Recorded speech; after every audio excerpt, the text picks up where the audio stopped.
अस्सलाम वालेकुम, मैं हूँ आमिर अज़हरवी। आज इंसानी हुकूक़ का आलमी दिन मनाया जा रहा है।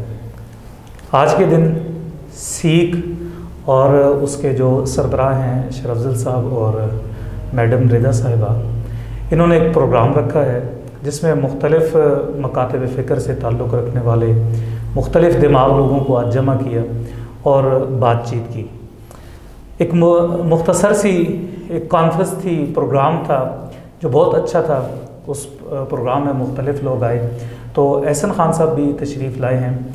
एहसन साहब सोशल एक्टिविस्ट हैं, कॉमरेड हैं और थिएटर करते हैं। कई तारुफ़ हैं। सबसे पहले तो जो चीज़ें मुझे मालूम थी वो मैंने बताई हैं।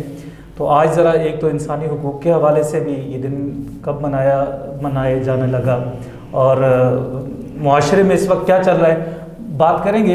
लेकिन ज़रा एहसन ख़ान साहब की तरफ चलते हैं। एहसन साहब, बहुत शुक्रिया आपका। ज़रा बताएं कि ये जो और आपके काम में मसरूफियात हैं वो क्या है? आपका बहुत शुक्रिया कि आपने मुझे यहाँ पे मदऊ करा। सबसे पहले मैं एक छोटी सी करेक्शन करना चाहूँगा आपकी। मैं rights activist, social activist, it's alright.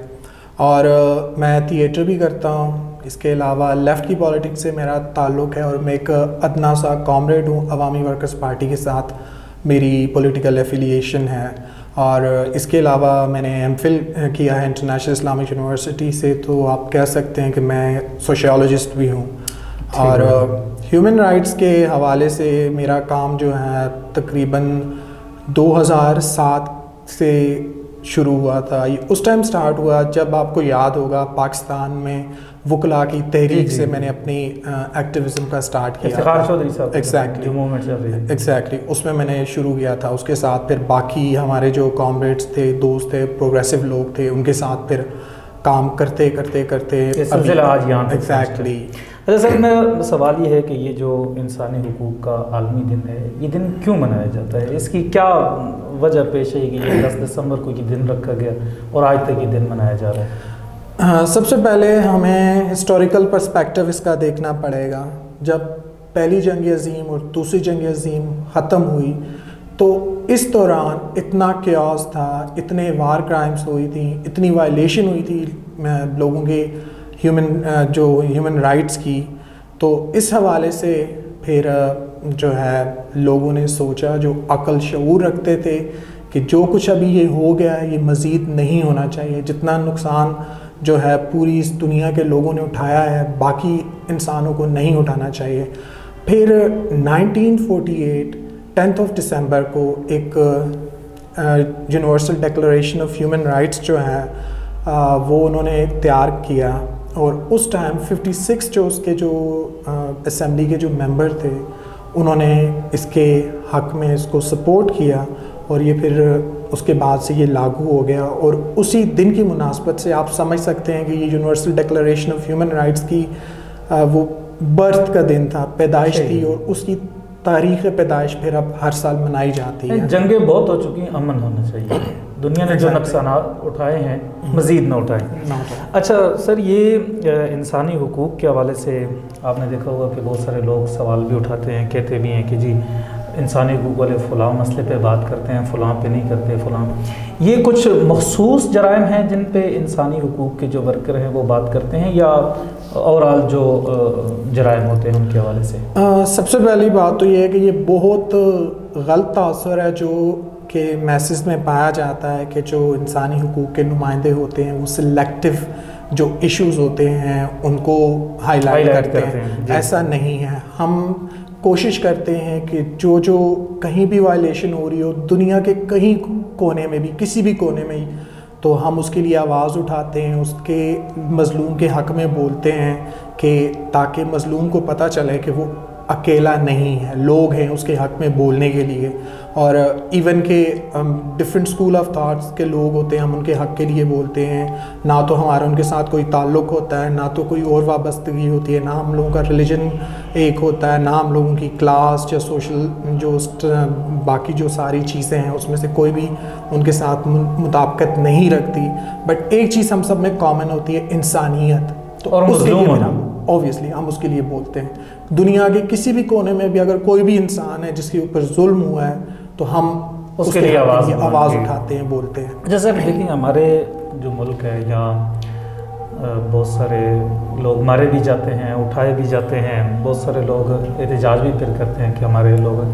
मजमूई तौर पर इस वक्त हमारे मुल्क की जो सूरत हाल है, आप इसको किस नज़र से देखते हैं, कैसी सूरत हाल है? ये एक बहुत ही गंभीर किस्म की सूरत हाल है। उठाने वालों को ये नहीं पता हम क्यों उठा रहे हैं, और जो उठाए जा रहे हैं उनको ये नहीं पता कि हमें क्यों उठाया है। तो एक बहुत ही कंफ्यूज्ड सिचुएशन है। एंड अगर फ़र्ज़ करें उठाने वाले जो भी हैं वो जब किसी को उठाते हैं तो एक नामालूम जो हैं उनको जब अगर किसी को वो मिसिंग पर्सन्स हैं जो उनको जब वो उठाए जाते हैं तो हमारा आइन है इस मुल्क में, कानून है जिसमें हर चीज़ डिफ़ाइन की हुई है कि अगर इस तरह का सीन है आप उसको पकड़ के पहले आप इजाज़त लोगे मैजिस्ट्रेट से या कोई भी जो अथॉरिटी होती है कॉम्पिटेंट अथॉरिटी, उसके बाद आप उसको अरेस्ट करोगे तो very next day you are suppose to present that person in front of the जज। आप उसको कोर्ट में आप लेके जाते हो, लेकिन यहाँ ऐसे नहीं होता। उठाया जाता है लोगों को, उसके बाद फिर तकरीबन साल 2 साल 3 साल 4 साल 10 साल तक रखा जाता है, उसके बाद छोड़ दिया जाता है। लाइक इन सम केसेस तो पूरी ज़िंदगी पता नहीं चलता। लवाहिकीन जो होते हैं वो सुप्रीम कोर्ट के बाहर बैठे रहते हैं और उनके प्यारों का कोई पता नहीं चलता, वो किधर गए, कहाँ गए, कौन लेके गया, क्यों लेके गया। इस बड़ी ख़तरनाक सूरत हाल है। इससे रियासत और शहरी के बीच जो एक रिश्ता होता है उसमें भी फासले होते हैं, दूरियां बढ़ती हैं। ये जो सूरत हाल है, इस सूरत हाल को कैसे रोका जा सकता है या कैसे काम किया जा सकता है कि जो रियासती इदारे हैं, जो काम करने वाले लोग हैं, उन्हें भी समझ आए कि ये शहरी मुखालिफ नहीं है, ये दुश्मन नहीं हो सकते, इनके मसाइल इनको कैसे हल किया जा सकता है, इन्हें क्या किया जा सकता है रोकथाम? सबसे मेरे हिसाब से जो मैं समझता हूँ इस चीज़ को हम लोग एक तरीके से ही हल कर सकते हैं, आइन और कानून की बालादस्ती से। जो आइन में लिखा है, जो कानून कहता है उसके मुताबिक अगर आप उसको फ्री एंड फेयर ट्रायल हो हर चीज़ का और हर एक बंदा अकाउंटेबल हो, अकाउंटेबिलिटी अगर हमारी ठीक होगी और हमारा जो फैसले हैं वो आइन और कानून के मुताबिक होंगे और जितने भी हमारे इदारे हैं वो अपनी हुदूद में रह के अगर काम करेंगे तो इस तरह का कोई मसला नहीं होगा आइन में, यानी आइन पे चलना जाए। ऑब्वियसली कॉन्स्टिट्यूशन जो है हमारा supreme law of the land. ठीक है। अच्छा सर, वक्त भी कम है, जो आखिरी सवाल है मेरा वो ये है कि जो ख्वाजा सरा हैं ट्रांसजेंडर, ज़ाहिर आप काम करते हैं इस हवाले से भी, आपकी नज़र में इनके मसाइल क्या हैं और इनके मसाइल का हल क्या है? सबसे पहली बात तो ये है कि जो ट्रांस कम्युनिटी है हमारे मुल्क में वो बहुत ज़्यादा डिप्राइव्ड एंड डिसएडवांटेज है। उनको पहली बात तो ये है कि उनको इंसान ही नहीं समझा जाता। बीइंग लाइक अगर कोई ट्रांस है तो लोग अगर किसी को तजलील करनी हो तो उसको उसकी तशबीह देंगे ट्रांस के साथ। तो इस तरह से उनको फैमिली ओन नहीं करती, उनको इनहेरिटेंस नहीं मिलती, उनको इवन कि अभी तो उनके रिसेंटली जो है शनाख्ती कार्ड वगैरह इशू किए हैं, इससे पहले तो उनकी कोई शनाख्ती नहीं थी। वो इफ्तिखार चौधरी साहब अपने दौर में फैसला दे एग्जैक्टली और रिसेंट पास्ट में आप समझ लें। और इसके अलावा हमारे मुल्क में माइनॉरिटीज़ के साथ बहुत ज़्यादतियाँ होती हैं। हिंदू कम्युनिटी की जो ख़वातीन हैं उनकी फोर्सफुल कन्वर्जन होती है, सिंध में बहुत सारे सिंध में होते हैं। फिर उसके अलावा जो क्रिश्चियन कम्युनिटी है उनके साथ इस तरह के इश्यूज होते हैं। फिर जितनी भी हमारी माइनॉरिटीज़ हैं ओवरऑल अगर देखा जाए तो उनके साथ हमारा आइन जो उनको तहफ़्फ़ुज़ देता है, जो उनको ज़मानत देता है, लेकिन रियासत हमारी उनको वो तहफ़्फ़ुज़ देने में नाकाम रही है। इसमें मैं समझता हूँ कि सबसे बड़ा हाथ जो है जो कि हमारे कानून नाफिज करने वाले इदारों का है और लोगों का है, क्योंकि लोग जो हैं वो ये समझते हैं कि हम जो हैं हम ठीक हैं, बाकी गलत हैं, और जो हमारे अकीदे से ताल्लुक़ नहीं रखता इनका कोई राइट नहीं है यहाँ रहने का, और हमें ये हक़ पहुँचता है कि उनको हम तंग करें, उनके लिए यहाँ पाकिस्तान में जीना महाल करें। So that is the thing, that's why. इसका हल क्या है सर ट्रांसजेंडर का? और आप बता रहे थे और ये हमारी बात और ये अक़लियतों के हवाले से? अक़लियतों का मैं ये समझूंगा कि सबसे इम्पॉर्टेंट ये, अगर कानून बन भी जाए तो उसका कुछ हद तक जो है उनके असरअंदाज होगा लोगों पे, लेकिन सबसे इम्पॉर्टेंट चीज़ जो है लोगों को अवेयर किया जाए, लोगों को एजुकेट किया जाए इन सारी चीज़ों के हवाले से, तालीम दी जाए लोगों को।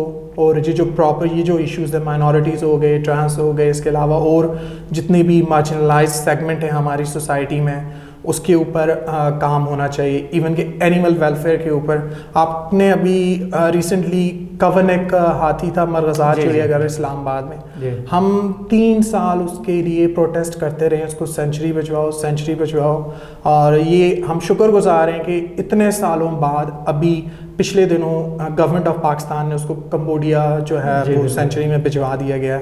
और इस तरह से ख़वातीन के बारे में अगर बात की जाए तो हमारे मुल्क में ख़वातीन जो हैं ऑब्वियसली पैट्रियार्कल सोसाइटी में हम रहते हैं, तो जो ख़वातीन के जो राइट्स हैं वो उनको नहीं मिलते।